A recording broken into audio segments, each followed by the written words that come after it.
சமகால விந்தை செய்திகள்.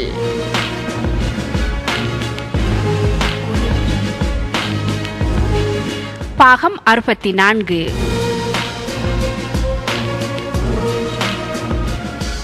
உலகின் மிகப்பெரிய விமானத்துக்கும் மனிதர்களுக்கும் இடையிலான ஓட்டப் போட்டி. பிரிட்டிஷ் ஏர்வேஸ் நிறுவனம் விமானத்துக்கும் மனிதர்களுக்கும் இடையிலான ஓட்ட போட்டியை நடத்துகிறது. உலகின் மிகப்பெரிய பயணிகள் விமானமான ஏர்பஸ் A380 ரக விமானம் தரையில் ஓடும். அதை முந்திச் செல்பவர் யார் என்பதுதான் போட்டி. உலகின் எந்த பகுதியையும் சேர்ந்த ஐவருக்கு இந்த போட்டிக்கான வாய்ப்பு வழங்கப்படும் என பிரிட்டிஷ் ஏர்வேஸ் நிறுவனம் அறிவித்துள்ளது. இதில் பங்கு பெற்ற விரும்புபவர்கள் பிரிட்டிஷ் ஏர்வேஸ் இணையதளத்தின் மூலம் விண்ணப்பிக்க வேண்டும். எதற்காக உங்களை இப்போட்டிக்கு தெரிவு செய்ய வேண்டும் என 50க்கு குறைந்த சொற்களில் தெரிவிக்குமாறு விண்ணப்பதாரிகள் கோரப்பட்டுள்ளனர். இதில் தெரிவு செய்யப்படும் ஐவர் அடுத்த மாதம் லண்டனில் இருந்து தென்னாப்பிரிக்காவுக்கு அழைத்து செல்லப்பட்டு போட்டி A380 ரக விமானத்துடன் ஓடும் போட்டி நடத்தப்படும். அப்போட்டியில் மிக வேகமாக ஓடுபவருக்கு மேலதிக பரிசாக பிரிட்டிஷ் ஏர்வேஸ் விமானத்தில் லண்டன், லாஸ் ஏஞ்சல்ஸ், ஹாங்காங் அல்லது ஜோஹன்னஸ்பேர்க்கிற்கு பயணம் செய்வதற்கான 2 விமான பயண சீட்டுகள் வழங்கப்படும் என அறிவிக்கப்பட்டுள்ளது. கடந்த வருடம் நடைபெற்ற போட்டியொன்றில் தென்னாப்பிரிக்க ரக்பி நட்சத்திரமான பிரையன் ஹபானா பங்கு பெற்று வெற்றியீட்டினார். அப்போட்டியை மொடல் அழகி ஜோர்ஜியா மேஜாகர் ஆரம்பித்து வைத்தார். 180 சென்டிமீட்டர் உயரமும் 95 கிலோகிராம் எடையும் கொண்ட பிரையன் ஹபானா 2007ஆம் ஆண்டு சிறுத்தை ஒன்றுடனும் ஓட்ட போட்டியில் பங்கு பெற்றியமை குறிப்பிடத்தக்கது. அடடா, மனிதனோடு மனிதன் போட்டி போட்ட காலம் மாறிவிட்டது. மனிதன் இயந்திரத்துடனும் போட்டி போடும் காலம் வந்துவிட்டதா? விமானத்தின் வேகத்தை விடவும் ஓட வேண்டும். இதை கூட சாத்தியப்படுத்தி இருக்கிறார்கள். ஆனாலும் பரிசுதான் சிரமத்துக்கு ஏற்ற மாதிரி இல்லை போல் தெரிகிறது. உடலையும் ஆன்மாவையும் தூய்மையாக்குவதற்காக பனிக்கட்டி குளியல். டோக்கியோ நகரில் உள்ள ஆலயம் ஒன்றில் உறைய வைக்கும் குளிர்நீரில் பனிக்கட்டிகளை தழுவியவாறு சுமார் 100 ஆண்கள் நீராடினர். பாரிய ஐஸ் கட்டிகளை தழுவிக்கொண்டால் உடலும் ஆன்மாவும் தூய்மையடையும் என்பது ஜப்பானின் ஷின்டோ மத பிரிவினரின் நம்பிக்கை. இவர்கள் புது வருடத்தை வரவேற்கும் முகமாக இந்த நிகழ்வில் பங்கு பெற்றனர். உள்ளாடைகளை மாத்திரம் அணிந்திருந்த இவர்கள் 6 பாகை செல்சியஸ் அளவிலான குளிரையும் பொருட்படுத்தாது பனிக்கட்டிகளை அணைத்துக் கொண்டு நீராடியமை பலரையும் வியக்க வைத்தது. உடலும் ஆன்மாவும் தூய்மையடைய முன்னர் பனிக்கட்டியில் இவர்கள் உறைந்து விடாமல் இருந்தால் சரிதான். எப்படி இந்த நீருக்குள் இருந்தார்கள் என்பதுதான் அதிசயமாக இருக்கிறது. நம்பிக்கை என்பது மனிதனை இதனை விடவும் செய்ய வைக்கிறது. எரிபொருள் நிரப்பு நிலையத்தை உடைத்து வாழைப்பழங்களை மாத்திரம் திருடிய நபர். எரிபொருள் நிரப்பு நிலையம் ஒன்றை உடைத்து உள்ளே புகுந்த ஒருவர் அங்கிருந்த வாழைப்பழங்கள் சிலவற்றை மாத்திரம் திருடிக் கொண்டு சென்ற சம்பவம் அமெரிக்காவில் கடந்த வாரம் இடம்பெற்றுள்ளது. கனெக்டிகட் மாநிலத்தின் நிவிங்டன் நகரில் உள்ள எரிபொருள் நிரப்பு நிலையம் ஒன்றில் அதிகாலை வேளையில் ஒரு நபர் காரை மோதி அந்நிலையத்தின் கண்ணாடிகளை உடைத்துள்ளார். அதன்பின் அங்கிருந்த வாழைப்பழங்களை எடுத்துக்கொண்டு அந்நபர் சென்றமை கண்காணிப்பு கேமராக்களில் பதிவாகியுள்ளது. எரிபொருள் நிரப்பு நிலையத்தில் இருந்த வேறு பொருட்கள் எதுவும் திருடப்படவில்லை. கண்ணாடி உடைக்கப்பட்டதால் எச்சரிக்கை ஒலி எழுப்பப்பட்டு போலீசார் ஸ்தலத்துக்கு விரைந்தனர். எனினும் அதற்கிடையில் அந்நபர் தப்பி சென்று விட்டார். எதற்காக இந்நபர் இத்தகைய நடவடிக்கையை மேற்கொண்டார், அவரின் உண்மையான நோக்கம் என்ன என்பது குறித்து போலீசார் விசாரணை நடத்தி வருகின்றனர். வேறு எந்த பொருளையும் எடுக்கவில்லை, வாழைப்பழங்களை தான் எடுத்திருக்கின்றார். பசித்திருக்குமோ அல்லது வேறு உள்நோக்கங்கள் இருந்திருக்குமோ என்பதும் தெரியவில்லை. பொறுத்திருந்து பார்ப்போம். எஜமானருக்காக போக்குவரத்து சமிக்ஞை உபகரணத்தை இயக்கி உதவும் நாய். பிரித்தானியா சஃபோல்க் பிராந்தியத்தை சேர்ந்த நாய் ஒன்று கண் தெரியாத தனது எஜமானருக்கு வீதியை கடப்பதற்கு போக்குவரத்து சமிக்ஞை விளக்கை செயற்படுத்தும் உபகரணத்தை சரியான முறையில் அழுத்தி அனைவரையும் வியப்பில் ஆழ்த்தி வருகிறது.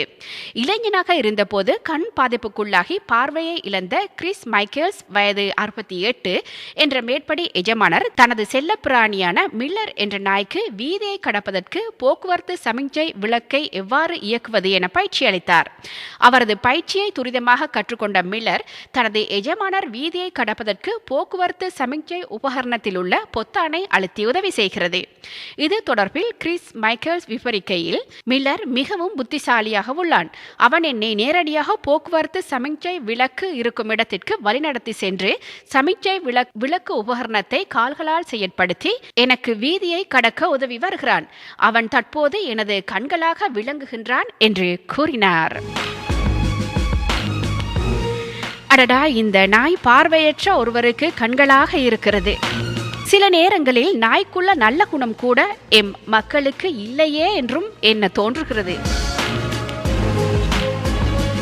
மகளுக்காக வாடகை தாயான பெண். பெண் ஒருவர் தனது மகளுக்காக வாடகை தாயாக மாறிய விசித்திர சம்பவம் ஒன்று அமெரிக்காவில் இடம்பெற்றுள்ளது.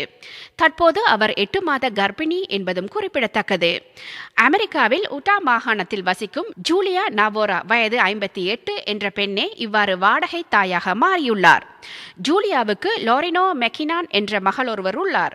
வேறு நாட்டை சேர்ந்தவர் லாரினோ மெக்கினான். இவர் அமெரிக்காவின் உட்டா பல்கலைக்கழகத்தில் கல்வி பயின்ற போது அந்த மாகாணத்தை சேர்ந்தவரை காதலித்து திருமணம் செய்து கொண்டார். திருமணத்துக்கு பின் லாரினோ மெக்கினானுக்கு பல முறை கருச்சிதைவு ஏற்பட்டுள்ளது. அவர் குழந்தை பேறு அடைவதற்கான வாய்ப்பு குறைவாக இருப்பதால் வாடகை தாய் மூலம் குழந்தை பெற்றுக்கொள்ள வைத்தியர்கள் அறிவுறுத்தினர். இந்நிலையில் லாரினோவுக்காக அவரது தாயார் ஜூலியா நவோரா வாடகை தாயாகியுள்ளார். 58 வயதாகும் ஜூலியாவுக்கு மாதவிலக்கு நின்று 12 ஆண்டுகள் ஆகின்றன. எனவே அவருக்கு 3 மாதங்களாக ஹார்மோன் ஊசிகள் போடப்பட்டு மகள் லொரினாவின் கருமுட்டைகளும் செலுத்தப்பட்டன.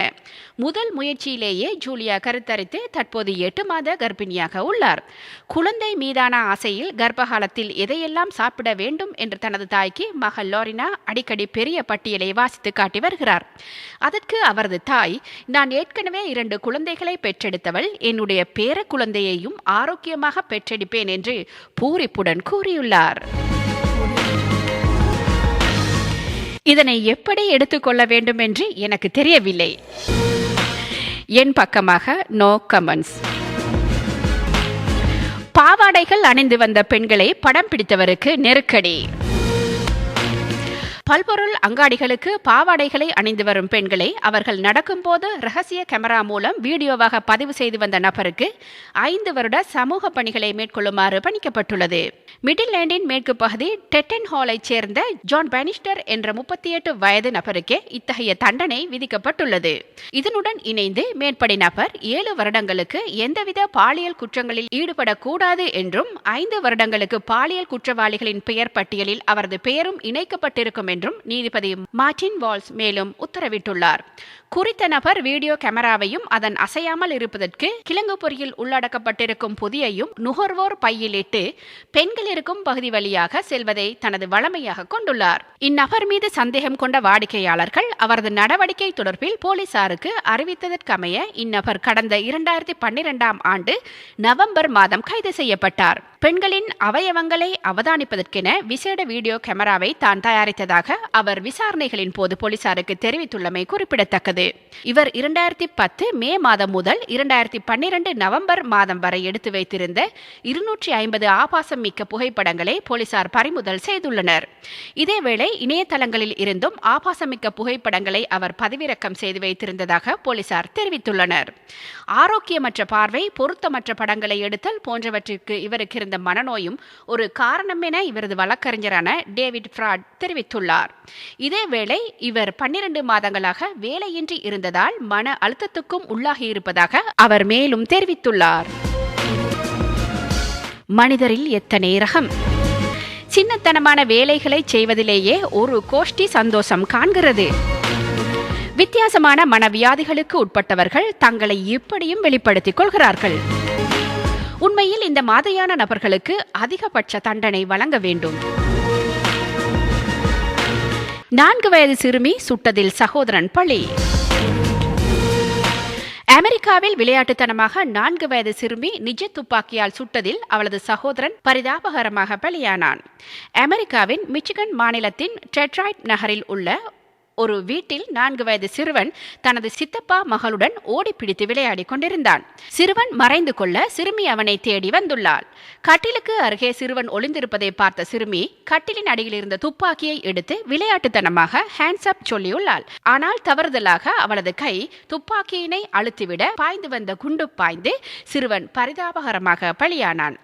கவனக்குறைவாக எளிதில் குழந்தைகளின் கையில் கிடைக்கும் வகையில் துப்பாக்கியை வைத்திருந்ததே இத்தகைய துயர சம்பவம் நடைபெற காரணம் என குற்றம் சாட்டிய அந்நகர செய்தியாளர்கள் இது தொடர்பாக அந்த வீட்டின் உரிமையாளர் மீது நடவடிக்கை எடுக்கப்படுமா என டெட்ராய்ட் நகர போலீஸ் செய்தி தொடர்பாளர் அடம் மெடோராவிடம் கேள்வி எழுப்பினார். ஆனால் அதற்கு அவர் பதிலளிக்க மறுத்துவிட்டது குறிப்பிடத்தக்கது. உண்மையில் இது பெற்றோர் பக்கமான கவனக்குறைவால் வந்த மரணமே. எதிர்பாராத நேரத்தில் எதிர்பாராத விதமாக நடந்துவிட்டது. ஆபத்து விளைவிக்கக்கூடிய எந்த பொருளும் பிள்ளைகளின் கைதொடும் அளவுக்கு இருக்கக்கூடாது என்பதை எப்போது பெரியவர்கள் உணர்வார்களோ? பணக்கட்டுகளால் சுவர் எழுப்பிய கிராம மக்கள். சீனாவில் உள்ள ஒரு கிராமத்தில் மக்கள் பணக்கட்டுகளை 7 அடி சுவற்றை போல அடுக்கி வைத்துள்ளனர். சீனாவின் சிச்சுவன் மாகாணத்தில் உள்ள ஜென்ஷே கிராமத்தில் வசிக்கும் மக்கள் தங்கள் பணத்தை முதலீடு செய்துள்ளனர். இவர்கள் பங்களித்த சங்கத்தின் வருமானம் அருகிலுள்ள வங்கி ஒன்றில் முதலீடு செய்யப்பட்டு வருகிறது. கடந்த ஆண்டின் மொத்த வருமானமான $22 லட்சம் மதிப்புடைய சீன பணக்கட்டுகளை வங்கியிலிருந்து பாதுகாப்பாக எடுத்து வரப்பட்டது. கிராம மக்களுக்கு பிரித்தளிக்கப்பட வேண்டிய இந்த பணக்கட்டுகள் மிக அதிக அளவில் இருந்ததால் அதிக பணம் அங்குள்ள ஒரு கிராம அலுவலகத்தின் வெளியே சுவர் போன்று அடுக்கி வைக்கப்பட்டது. 2 மீட்டர் நீளம் 1/2 மீட்டர் அகலத்திற்கு சுவரை போன்று அடுக்கி வைக்கப்பட்ட அந்த பணக்கட்டுகளை 7 காவலாளிகள் பாதுகாத்தனர். மொத்த பணத்தையும் கிராம மக்களிடம் ஒப்படைக்க 2 நாட்கள் ஆனதால் இரவு நேரத்தில் அந்த பணக்கட்டுகளின் மீது காவலர்கள் படுத்து உறங்கினர். இது குறித்து தெரிவித்த காவலர் ஒருவர் அவ்வளவு பணத்தின் மீது படுத்துறங்க முடியவில்லை என தெரிவித்தார்.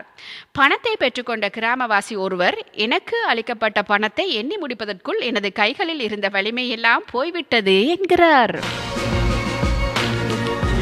அடடா, இவ்வளவு உயரமான அளவில் பணக்கட்டுகளை எப்படி அடுக்கி வைத்தார்கள் என்பதுதான் புரியவில்லை. ஒரு அறையில் கூட வைக்கவில்லை, மதில் அமைத்து வைத்திருக்கிறார்கள். இவ்வளவு பணத்தையும் மதில் அமைத்து பாதுகாக்க முடிந்தது சாதனைதான். தவறையும் மழை வந்திருந்தால் நனைந்திருக்குமோ? ஐங்கோண வடிவில் தோடம்பழங்கள் சாதனை படைத்த ஜப்பான் விவசாயிகள். பொதுவாக தோடம்பழம் என்பது உருண்டையாகத்தான் நாம் இதுவரை பார்த்திருக்கின்றோம். ஆனால் ஜப்பான் விவசாயி ஒருவர் ஐங்கோண வடிவில் புதிய வடிவ தோடம்பழத்தை உருவாக்கி சாதனை படைத்துள்ளார். தோடம்பழம் என்றாலே உருண்டையாக இருக்கும் என்பதுதான் அனைவருக்கும் தெரியும். ஆனால் ஜப்பான் ஹிண்டுச்சி டச்சிபானா கிளப் என்ற அமைப்பை சேர்ந்த விவசாயிகள் கெஷுகே நினோமியா, அகிஹிரோ நகாகா மற்றும் ஜோ குபோட்டா ஆகிய மூவரும் சேர்ந்து வித்தியாசமான வடிவ தோடம்பழத்தை விளைவித்து சாதனை படைத்திருக்கின்றனர். ஐங்கோண வடிவில் இருக்கும் இந்த ஆரஞ்சு பழத்தை பென்டகன் ஆரஞ்சு என்று அவர்கள் அழைக்கின்றனர். இது மற்ற தோடம்பழங்களை போன்றே சுவையானதாகவும் விட்டமின்கள் நிரம்பியதாகவும் இருக்கின்றது. வரும் தேர்வில் மாணவர்கள் பெரும் அளவில் வெற்றியடைய வேண்டும் என இந்த பழங்களை உருவாக்கிய விவசாயிகள் கூறியுள்ளனர். அதனால் இந்த பழத்திற்கு கொகாகோ நோ அயோகன் என்று பெயர் வைத்துள்ளனர். ஜப்பானிய மொழியில் உள்ள இந்த வார்த்தைகளுக்கு தேர்வில் கிடைக்கும் வெற்றி சுவை என்று அர்த்தம். ஆங்கிலத்தில் இதை sweet smell of success in exams என்று கூறுகின்றனர். இந்த தோடம்பழங்களை ஒவ்வொரு மாணவர்களும் போட்டி போட்டுக்கொண்டு வாங்குவதாக கூறப்படுகின்றது.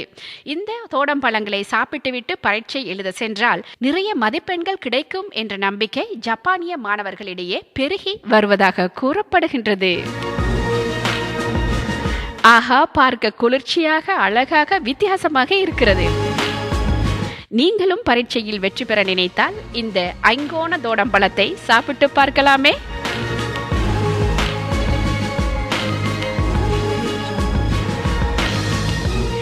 இந்த இனிப்பான செய்தியோடு சமகால விந்தை செய்திகள் நிறைவு காண்கிறது. மீண்டும் அடுத்த வாரம் சமகால விந்தை செய்திகளோடு சந்திப்போம்.